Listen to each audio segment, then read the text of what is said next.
Hello everyone, welcome back to my YouTube channel. दोस्तों उम्मीद करते हैं आप सभी बहुत अच्छे होंगे, अपनी तैयारी में व्यस्त होंगे। तो आज के इस वीडियो में हम लोग सीजीटी 2017 के हिंदी के 30 क्वेश्चंस डिस्कस करने वाले हैं। तो चलिए शुरुआत करते हैं। पहला क्वेश्चन है, निम्नांकित शब्द समूह देशज है। ऑप्शन ए है चिड़िया, घरौंदा, जूता, बी है जादू, कमीना, सूद, सी है औरत, किताब, बाकी और डी है फुनगी, पगड़ी और पलंग। तो कौन सा शब्द समूह देशज है, हमसे ये पूछा जा रहा है। तो देशज शब्द समूह है चिड़िया, घरौंदा और जूता। ये जो तीनों हैं, चिड़िया, घरौंदा और जूता, ये शब्द समूह देशज हैं। तो option A is the correct answer. चलिए नेक्स्ट क्वेश्चन में आते हैं। वनगमन समास है, द्वंद्व समास है, तत्पुरुष समास है, कर्मधारय समास है या अव्ययी भाव समास है। तो वनगमन में कौन सा समास है? तो वनगमन में तत्पुरुष समास है। ऑप्शन बी सही आंसर हो जाएगा। चलिए आगे बढ़ते हैं। 33 नंबर का क्वेश्चन है, प्रारंभिक स्तर पर पढ़ना सिखाने में भाषा शिक्षक के लिए आवश्यक है। पढ़ने के दौरान सही उच्चारण के लिए बच्चों को ना टोका जाए, बच्चे द्वारा अनुमानित पठन को प्रोत्साहित किया जाए, पठन में कमजोर विद्यार्थियों को उनके द्वारा चिन्हांकित न किया जाए, विद्यार्थियों को सुलेख के लिए दबाव दिया जाए। तो प्रारंभिक स्तर पर पढ़ना सिखाने में भाषा शिक्षक के लिए क्या आवश्यक है? तो बच्चे द्वारा अनुमानित पठन को प्रोत्साहित किया जाए। आगे बढ़ते हैं। 34 नंबर के क्वेश्चन में आते हैं। प्रतिकूल कार्य करने के लिए उचित मुहावरा होगा। उल्टी गंगा बहाना, उठा न रखना, 19-20 होना या एक आंख से देखना। तो 34 नंबर के क्वेश्चन का सही आंसर हो जाएगा प्रतिकूल कार्य करना, मतलब उल्टा कार्य करना। तो इसका मतलब हो जाएगा उल्टी गंगा बहाना। उचित मुहावरा इसके लिए हो जाएगा ऑप्शन ए, उल्टी गंगा बहाना। चलिए आगे बढ़ते हैं। नीचे लिखे शब्द समूहों में जो भिन्न है, आदमी, समाज, लड़की, सेना, टोली, दल, बाजार, नगर, गुच्छा, ढेर, श्रृंखला, झुंड, परिवार, संघ, बालक, कक्षा। तो जो शब्द समूह भिन्न है वो है ऑप्शन डी, परिवार, संघ, बालक, कक्षा। तो ऑप्शन डी हमारा सही आंसर हो जाएगा। 33 नंबर का क्वेश्चन है, वाक्य के गुण की श्रेणी में नहीं है। वाक्य की गुण की श्रेणी में नहीं है आकांक्षा, योग्यता, सानिध्य, आसक्ति और डी है उद्देश्य। तो वाक्य के गुण की श्रेणी में कौन सा नहीं है? तो ऑप्शन डी सही आंसर हो जाएगा, उद्देश्य। चलिए आगे बढ़ते हैं। 37 नंबर का क्वेश्चन है, शब्द रचना विधि के आधार पर 4 विधियां हैं। तत्सम, तद्भव, देशज, विदेशज। बी है विकारी, अविकारी, यौगिक, मिश्रित। सी है तत्सम, तद्भव, उपसर्ग और प्रत्यय। डी है उपसर्ग, प्रत्यय, संधि और समास। तो शब्द रचना विधि के आधार पर 4 विधियां कौन कौन सी हैं? तो ऑप्शन ए सही आंसर हो जाएगा, तत्सम, तद्भव, देशज और विदेशज। शब्द रचना विधि के आधार पर 4 विधियां हैं, तत्सम, तद्भव, देशज और विदेशज। तो option A is the correct answer. 38 number का क्वेश्चन है, शब्दों के अक्षरों का हेर फेर कहलाता है। वर्ण विपर्यय, तद्भव, शब्दबोधन और डी है विकृति। तो 38 नंबर के क्वेश्चन का आंसर हो जाएगा, शब्दों के अक्षरों का हेर फेर क्या कहलाता है? तो शब्दों के अक्षरों का हेर फेर कहलाता है वर्ण विपर्यय। ऑप्शन ए सही आंसर है। चलिए 39 नंबर के क्वेश्चन में आते हैं।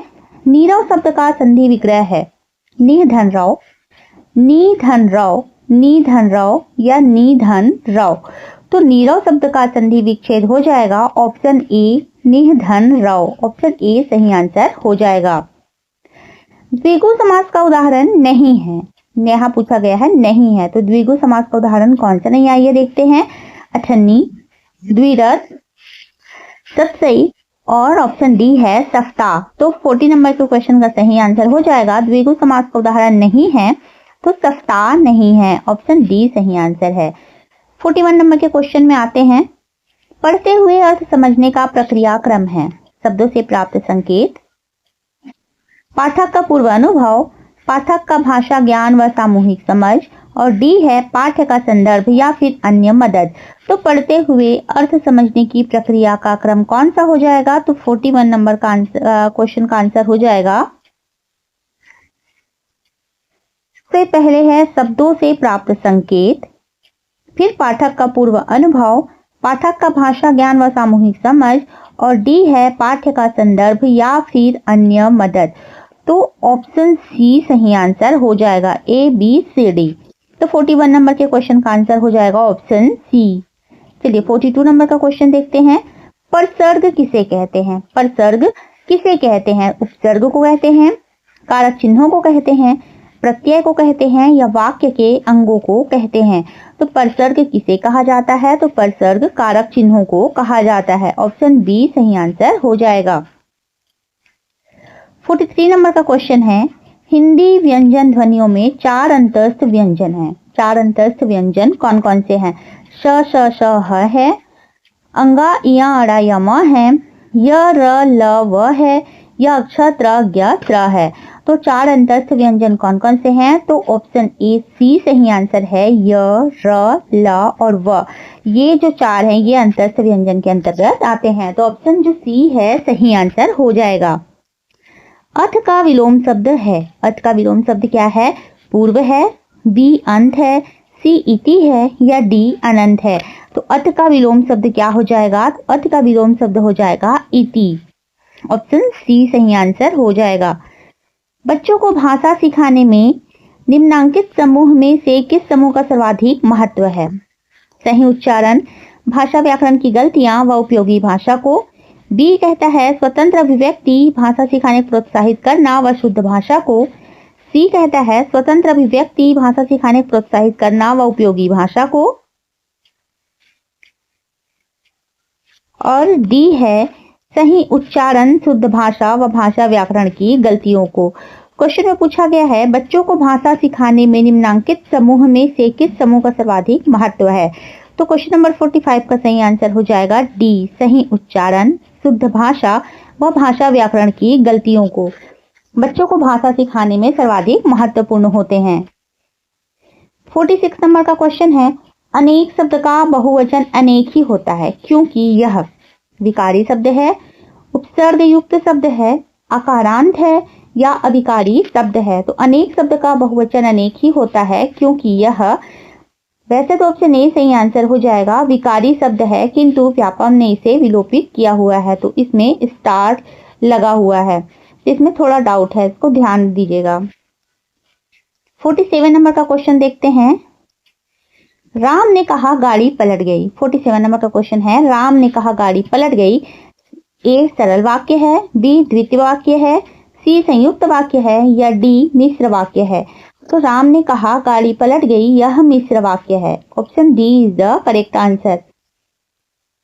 48 नंबर का क्वेश्चन है, रमेश जीवन भर दुख भोगता रहा। इस वाक्य में जीवन भर शब्द है, परिमाणवाचक विशेषण है, क्रिया विशेषण है, गुणवाचक विशेषण है या विशेष्य विशेषण है। तो 48 नंबर के क्वेश्चन का सही आंसर हो जाएगा रमेश जीवन भर दुख भोगता रहा। इस वाक्य में जीवन भर शब्द है, विशेष्य विशेषण। ऑप्शन डी सही आंसर है। 49 नंबर का क्वेश्चन है, स्कूल आने से पहले प्रत्येक बच्चा जानकार होता है।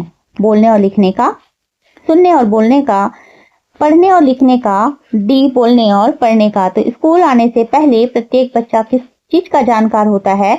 तो ऑप्शन बी सही आंसर हो जाएगा, सुनने और बोलने का।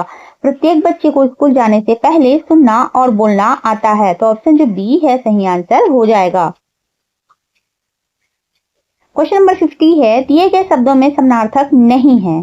सरोवर, तालाब, पुष्कर और नद्य। क्वेश्चन नंबर 50 का सही आंसर हो जाएगा, समानार्थक नहीं है पूछा गया है हमसे तो सरोवर, तालाब और पुष्कर ये तीनों का अर्थ सेम होता है, लेकिन नद्य का अर्थ होता है नदियां। तो ऑप्शन जो डी है वो सही आंसर हो जाएगा। 51 नंबर के क्वेश्चन में आते हैं। आकलन प्रक्रिया में अवलोकन तभी सार्थक है जब शिक्षक बच्चों का औपचारिक, अनियमित, पूर्वाग्रह से दूर व रिकॉर्डेड अवलोकन करता हो। बी है शिक्षक बच्चों का अनौपचारिक, नियमित, पूर्वाग्रह से दूर व रिकॉर्डेड अवलोकन करता है। और सी है शिक्षक बच्चों का अनौपचारिक, नियमित, पूर्वाग्रसित व रिकॉर्ड न रखते हुए अवलोकन करता है। और डी है शिक्षक बच्चों का औपचारिक, अनियमित, पूर्वाग्रसित व रिकॉर्ड न रखते हुए अवलोकन करता हो। तो क्वेश्चन हमसे पूछा गया है आकलन प्रक्रिया में अवलोकन तभी सार्थक है जब, तो कोई ऑप्शन जो बी है सही आंसर हो जाएगा, शिक्षक बच्चों का अनौपचारिक, नियमित, पूर्वाग्रह से दूर व रिकॉर्डेड अवलोकन रखता हो। तो ऑप्शन बी सही आंसर हो जाएगा। आकलन प्रक्रिया में अवलोकन तभी सार्थक है जब शिक्षक बच्चों का अनौपचारिक, नियमित, पूर्वाग्रह से दूर व रिकॉर्डेड अवलोकन करता हो। चलिए 52 नंबर के क्वेश्चन में आते हैं। मैं सुबह घूमने जाता हूँ। इच्छार्थक वाक्य है, आज्ञार्थक वाक्य है, विधानार्थक वाक्य है या संकेतार्थक वाक्य है। तो मैं सुबह घूमने जाता हूँ, ये विधानार्थक वाक्य है। ऑप्शन सी सही आंसर हो जाएगा। बच्चे भाषा सीख लेते हैं। क्वेश्चन नंबर 53 कहता है बच्चे भाषा सीख लेते हैं। ऑप्शन ए है केवल बच्चों की सहज प्रवृत्ति अथवा अर्थात कुदरती जादू से, कुदरती जादू और लंबे परिश्रम दोनों के थोड़े थोड़े योग से। सी है भाषा सीखने हेतु केवल लंबे परिश्रम से। और डी कुछ कहा नहीं जा सकता। तो बच्चे कब भाषा सीख लेते हैं? बच्चे भाषा सीख लेते हैं कुदरती जादू और लंबे परिश्रम दोनों के थोड़े थोड़े योग से। तो ऑप्शन बी सही आंसर हो जाएगा। 54 नंबर का क्वेश्चन है विद्यार्थियों हेतु पढ़ना सीखने के लिए सबसे उपयुक्त होता है। विद्यार्थियों हेतु पढ़ना सीखने के लिए सबसे उपयुक्त होता है सामान्यतः पढ़कर उनका उसे समझ पाना, धारा व प्रवाह पढ़ना पर उनको वह समझ में ना आना, मंद गति से पढ़ना लेकिन उसको समझ ना पाना, सही उच्चारण व शुद्ध वाक्य पर ही ध्यान देना लेकिन समझ ना पाना। तो 54 नंबर का क्वेश्चन का सही आंसर हो जाएगा विद्यार्थियों हेतु पढ़ना सीखने के लिए सबसे उपयुक्त क्या होता है? तो सामान्यतः पढ़कर उनका उसे समझ पाना विद्यार्थियों हेतु पढ़ना सीखने के लिए सबसे उपयुक्त होता है। 55 नंबर का क्वेश्चन है भाषा के संदर्भ में आकलन का उद्देश्य हो। भाषा के संदर्भ में आकलन का उद्देश्य हो बच्चों में भाषा की समझ, विभिन्न संदर्भों में उपयोग की क्षमता, उसकी सौंदर्यात्मक पहलू का ज्ञान व प्रदर्शन क्षमता की जांच हो, बच्चों के केवल पढ़ने लिखने के कौशल व व्याकरण की जांच हो। सी है बच्चों की शब्द संपदा व व्याकरण ज्ञान की जांच हो। और डी है बच्चों की शब्द संपदा, व्याकरण ज्ञान व पढ़ने लिखने की कौशल की जांच हो। तो 55 नंबर के क्वेश्चन का सही आंसर हो जाएगा भाषा के संदर्भ में आकलन का उद्देश्य क्या होना चाहिए? तो बच्चों की शब्द संपदा, व्याकरण ज्ञान व पढ़ने लिखने की कौशल की जांच हो। 56 नंबर के क्वेश्चन में आते हैं गरीब के घर में गुणवान का उत्पन्न होना के लिए उपयुक्त विकल्प होगा गुदड़ी के लाल, छप्पर फाड़ के देना, घी के दिए जलाना या दिन दूना रात चौकना। तो गरीब के घर में गुणवान को उत्पन्न होना के लिए उपयुक्त विकल्प कौन सा होना चाहिए? तो गुदड़ी का लाल। ऑप्शन ए सही आंसर हो जाएगा। 57 नंबर का क्वेश्चन है अंगूठा दिखाना मुहावरा का अर्थ है धोखा देना, काम न करना, झूठ बोलना या अंगूठा को दिखाना। तो अंगूठा दिखाना मुहावरा का अर्थ क्या हो जाएगा? तो 57 नंबर का क्वेश्चन का आंसर हो जाएगा धोखा देना। अंगूठा दिखाना का मतलब होगा धोखा देना। 58 नंबर के क्वेश्चन में आते हैं बच्चों के मूल्यांकन के लिए जो गतिविधियां चुनी जाए वे हों कक्षा में की जाने वाली गतिविधियां से अलग हो लेकिन स्तर व किस्म कक्षानुसार हो, कक्षा में की जाने वाली गतिविधियां ही हो पर उसका स्तर व किस्म कक्षानुसार ना हो, कक्षा में की जाने वाली गतिविधियां से अलग हो तथा उसका स्तर व किस्म कक्षानुसार ना हो। और डी है कक्षा में की जाने वाली गतिविधियां ही हो साथ ही वे कक्षानुसार स्तर व किस्म के भी साथ हो। तो 58 नंबर का क्वेश्चन कह रहा है बच्चों के मूल्यांकन के लिए जो गतिविधियां चुनी जाए वे कैसी होनी चाहिए? तो वे कक्षा में की जाने वाली गतिविधियां ही हो साथ ही वे कक्षानुसार स्तर व किस्म के भी हों। तो ऑप्शन डी सही आंसर हो जाएगा। 59 नंबर का क्वेश्चन है जिसे तुरंत उचित उत्तर सूझ जाए उसे कहते हैं मेधावी, प्रत्युन्नमति, कुशाग्र बुद्धि या जिरगाड़ू। तो जिसे तुरंत उचित उत्तर सूझ जाए उसे कहते हैं प्रत्युन्नमति। ऑप्शन बी सही आंसर है। क्वेश्चन नंबर 60 और हिंदी का लास्ट क्वेश्चन है कवि सम्मेलन में कविता पाठ करेंगे और साथ ही वहां के ऐतिहासिक इमारतों को भी देखेंगे। इस कथन में लोकोक्ति है जिन ढूंढा तीन पाइया, आम के आम गुठलियों के दाम, एक पंथ दो काज और होनहार बिरवान के चिकने पात। ये इसका पूरा है। तो कवि सम्मेलन में कविता का पाठ करेंगे और साथ ही वहां के ऐतिहासिक इमारतों को भी देखेंगे। इस कथन में लोकोक्ति है एक पंथ और दो काज। ऑप्शन सी सही आंसर हो जाएगा। तो चलिए दोस्तों आज हमने सीजी टेट 2017 के हिंदी के 30 क्वेश्चंस डिस्कस किए हैं। अगले वीडियो में हम लोग सीडीपी के क्वेश्चंस करेंगे तो बने रहिएगा हमारे साथ। अगर आपको हमारा वीडियो अच्छा लगता है, पसंद आता है तो वीडियो को लाइक कीजिएगा, चैनल को सब्सक्राइब कीजिएगा और वीडियो को शेयर भी कीजिएगा। तो मिलते हैं नेक्स्ट वीडियो में, तब तक के लिए धन्यवाद।